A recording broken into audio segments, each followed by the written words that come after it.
Bismillahirrahmanirrahim. Assalamu alaikum viewers. I hope you all will be doing good.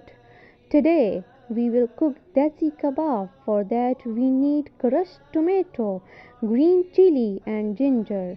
We also need onion. First cut onion, then crush that onion in juicer. After that, put half crushed onion in meat and take cloth. With the help of cloth, separate water from onion.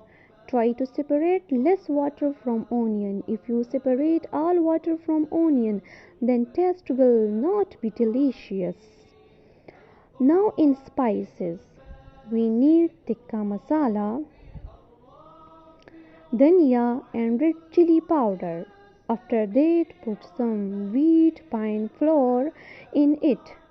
Now it last, mix it well, and also put salt in it according to your mood and requirement. For making best shape, put also egg in it and mix it well with the help of your hands so that all things will be mixed well. Now it's cooking time.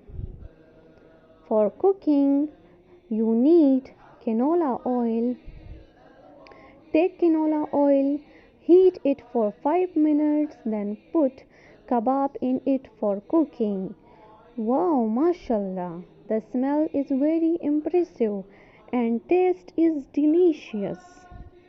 You need to try it in your homes and check the taste, and I hope you will like our videos and will subscribe our channel. Take care of your health.